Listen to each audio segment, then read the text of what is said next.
देखिए बेटा, ये वाली बुक है, जो ऑनलाइन बैठे हो घर पे देख लें, बाकी लोग यहां देख लें। नाम पढ़िए क्या है, कंसोलिडेटेड फाइनेंशियल स्टेटमेंट। ऑब्जेक्टिव है किस तरह से करेंगे ये बताना, ठीक है। ये कहता है कि भाई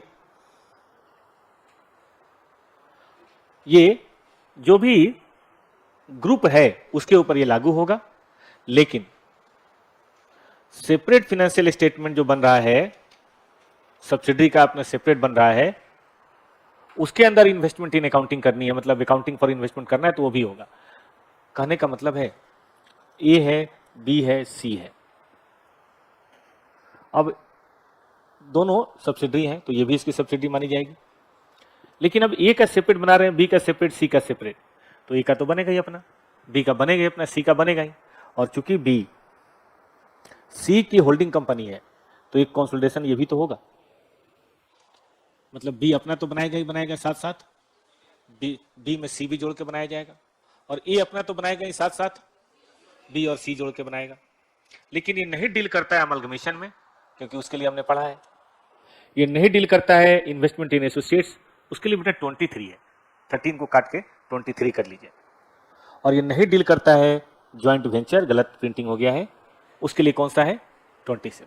और यही दोनों हमें पढ़ना है, 14 तो शायद पढ़ लिया है, 14 तो पढ़ लिया। तो अमलगमेशन में 21 नहीं लगेगा, एसोसिएट होगा तो नहीं लगेगा, सब्सिडरी होगा तो लगेगा। अब एसोसिएट क्या होता है थोड़ी देर बाद बात करेंगे। ज्वाइंट वेंचर में नहीं लगेगा, उसके लिए कौन सा है, ठीक है ना। तो पूरा आपने कंट्रोल करके मर्ज कर लिया, उस पर नहीं लगेगा, उस पर 14 है। एसोसिएट थोड़ा ऐसा इन्वेस्टमेंट होता है, सब्सिडरी नहीं होता। और ज्वाइंट वेंचर जहां ज्वाइंट कंट्रोल है, ये सिर्फ सब्सिडरी पे लागू होता है। क्या ये बात सही है? कंट्रोल का मतलब क्या है, हमने पढ़ा था, मोर देन क्या हो, 1/2 ऑफ वोटिंग पावर हो, या control on composition of board of directors हो। ठीक बात है कि नहीं?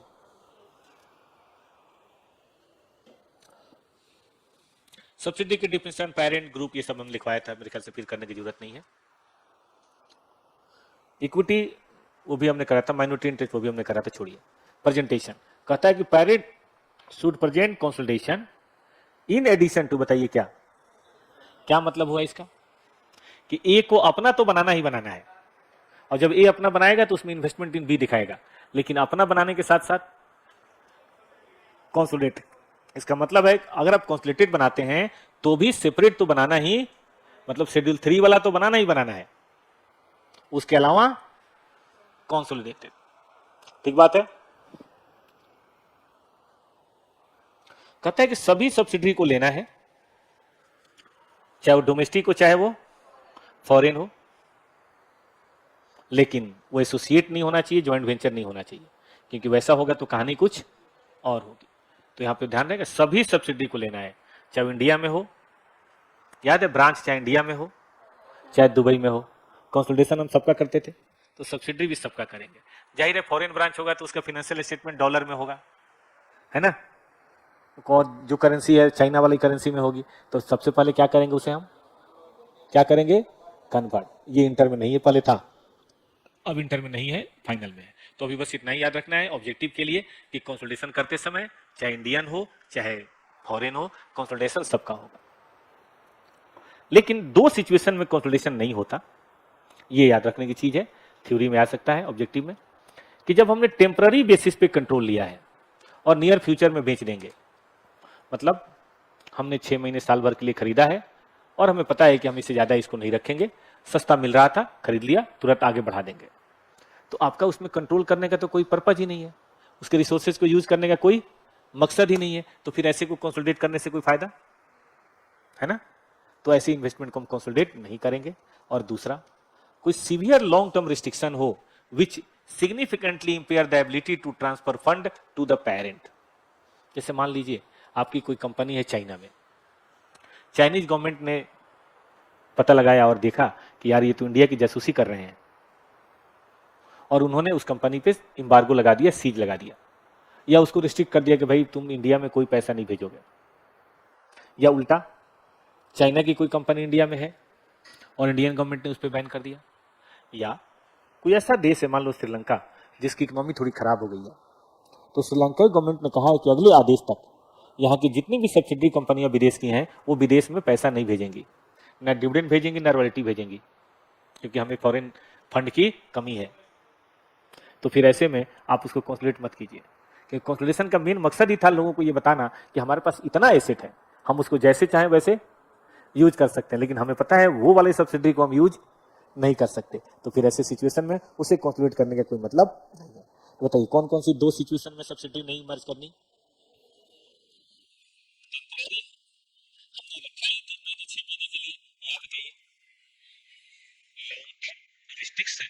Transfer of fund to the parent company, तब नहीं करना है।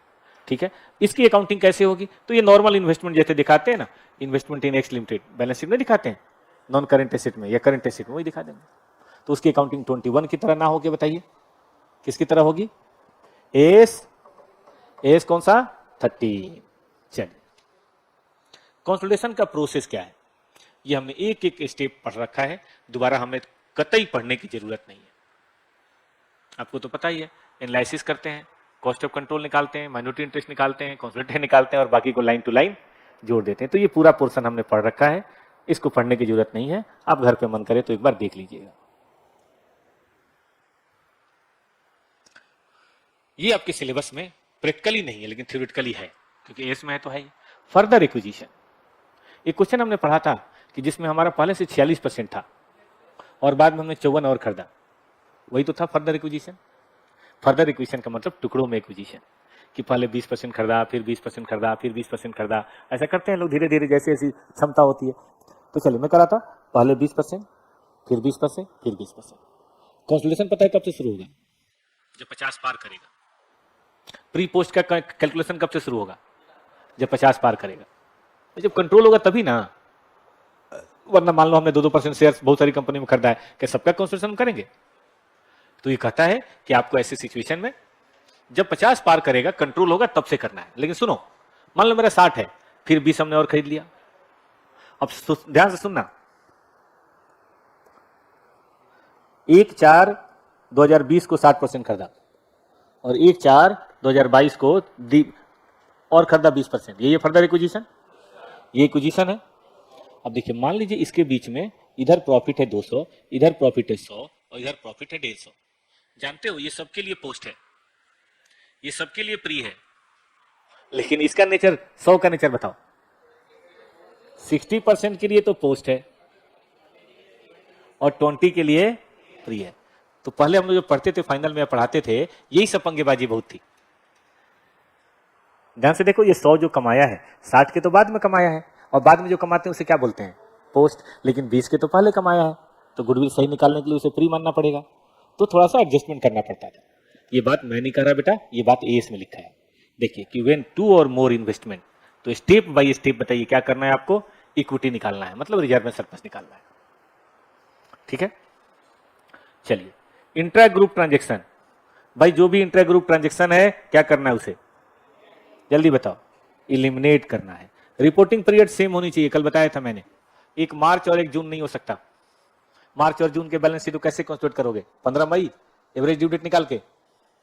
तो मार्च और जून का तरीका एक ही है कि सब्सिडी को जोड़ के घटा के जोड़ के घटा के कहां ले आना है? मार्च के पास, मतलब होल्डिंग के पास लाना है। और बताइए क्या होना चाहिए? Same uniform. ठीक है, और नई यूनिफॉर्म में तो क्या करेंगे? चेंज करेंगे, है ना।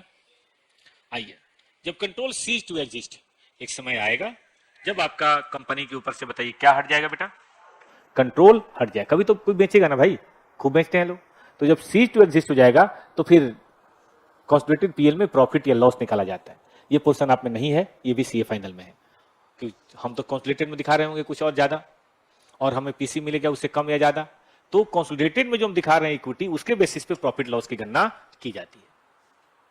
आगे आइए, माइनॉरिटी तो पता ही आपको माइनॉरिटी क्या है, और हमने पढ़ा था माइनॉरिटी में अगर किसी कारण से लॉस हो जाए, तो जब लॉस हो जाए तो क्या करना चाहिए उसे? याद है? उसे होल्डिंग कंपनी में ट्रांसफर कर देना चाहिए। 3 क्वेश्चन किया था, मतलब लॉस हो जाए, लॉस हो जाए, लॉस हो जाए, धीरे धीरे धीरे धीरे माइनॉरिटी बताइए क्या हो जाए? निगेटिव हो जाए। तो फिर ऐसे सिचुएशन में हम होल्डिंग में कर देंगे, और जब प्रॉफिट शुरू होगा तो पहले होल्डिंग का प्रॉफिट काटेंगे, फिर यहां पे आएंगे। देखो, share of loss absorbed by minority has been recovered. Preference share ये भी पढ़ लीजिए। भाई देखो प्रेफरेंस शेयर अगर है तो देखो उसमें होल्डिंग है कि नहीं होल्डिंग है तो माइनॉरिटी का हिस्सा होगा, और उसका प्रेफरेंस डिविडेंड आपको जरूर जरूर जरूर घटाना है। ठीक है, आगे आइए। देखो प्रेफरेंस डिविडेंड जरूर घटाना है, चाहे डिविडेंड डिक्लेयर हो, चाहे डिविडेंड डिक्लेयर हुआ हो, चाहे डिविडेंड डिक्लेयर ना हो। पढ़ो तो इस लाइन को। अगर सब्सिडरी में क्यूमुलेटिव प्रेफरेंस शेयर है तो पेरेंट कंपनी का शेयर डिविडेंड को एडजस्ट करने के बाद ही निकाला जाएगा, चाहे एडजस्टेड हुआ हो, चाहे डिक्लेयर हुआ हो, चाहे ना हुआ हो। जहां तक सवाल है सेपरेट फाइनेंशियल स्टेटमेंट में कैसे करोगे, A13 सेपरेट फाइनेंशियल स्टेटमेंट में तो यही लिखते हैं इन्वेस्टमेंट इन सब्सिडरी 1, सब्सिडरी 2, सब्सिडरी 3, उसमें कंसोलिडेशन का कोई चक्कर नहीं है। ट्रांजिशनल प्रोविजन, जब पहली बार कंसोलिडेशन करेंगे तो कंपैरेटिव फिगर आप नहीं दिखा पाएंगे, कारण बताइए। पिछले साल का तो है ही नहीं, इसे मान लिया हमने इसी साल कंट्रोल किया है तो पिछले साल का कंपैरेटिव फिगर कहां से आएगा। ठीक है, लेकिन अगले साल से फिर हम दिखाएं। यही था बेटा हमारी तरफ से आपका कौन सा अकाउंटिंग स्टैंडर्ड 21। आइए जरा इसके क्वेश्चन देखते हैं बेटा, क्वेश्चन जरा पढ़ते हैं। ऑब्जेक्टिव, सब्जेक्टिव तो इसमें आने का चांस कम है, सब्जेक्टिव तो चैप्टर में हमने सब पढ़ ही लिया है। हाँ बेटा जी, हाँ हाँ तब भी घटाएंगे, हाँ तब भी लेस करके लॉस को बढ़ा लेंगे। क्यूमुलेटिव में क्या होता है, इस साल नहीं तो अगले साल तो देना ही है ना, इसीलिए। आइए बेटा जी, मैं आपको क्या पढ़ा रहा था, प्रैक्टिकल पढ़िए। एज 21 बेटा किससे संबंधित है, फटाफट बताइए। सब्सिडी किससे बोलते हैं, वोटिंग पावर के बेसिस पे। एज 21 कॉन्स्टिट्यूशन करने को बोलता है किसका, ऑल सब्सिडी का। गुडविल कब राइज होता है, गुडविल जो राइज होता है उसको क्या करते हैं, ये हमने पढ़ा नहीं है, ये अपने पार्ट था नहीं। इसको हम amortise over useful life, written off immediately, treated as reserve, revalued for impairment losses, ऐसा कुछ है नहीं। ओवर द पीरियड हम इसको एमोटाइज कर सकते हैं। देखना इसका आंसर क्या है, और वो कंसोलिडेटेड फाइनेंशियल स्टेटमेंट में ही होगा। ए है, डी है, reviewed for impairment losses annually, वो तो खैर होगा ही, लेकिन एमोटाइजेशन भी होता है। इंट्रा ग्रुप बैलेंस को क्या करते हैं, नीड टू बी, बोल रहे बच्चे, एलिमिनेटेड। चलो 6 और 7 खुद बताओ। अब थोड़ा मैं स्लो हो जाता हूं।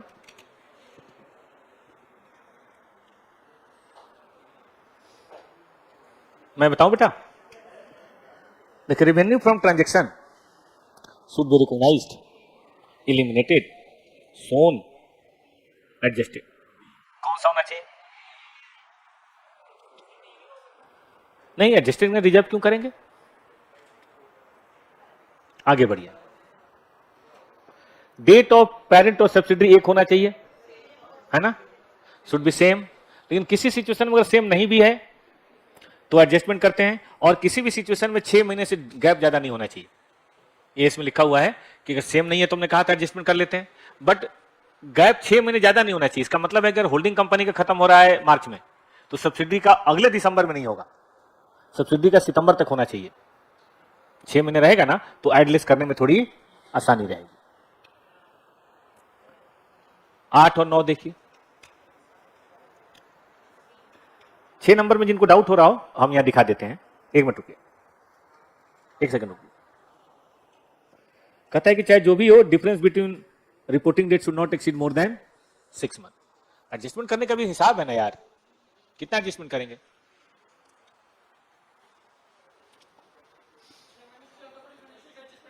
हम मतलब मना है।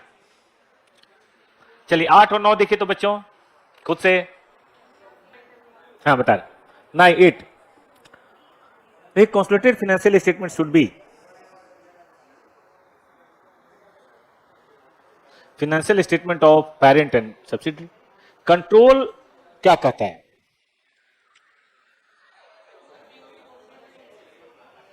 बी सी दोनों हो तो डी करो ना। अच्छा ये गलत हो गया है ना, तो इसमें तो बी और सी दोनों है। 10 number, equity and liability of consolidated represent only of parent, दो जो parent and subsidiary, consolidated of all group entity, parent and associates, मेरे ख्याल से ये होता है ना, बी होना चाहिए।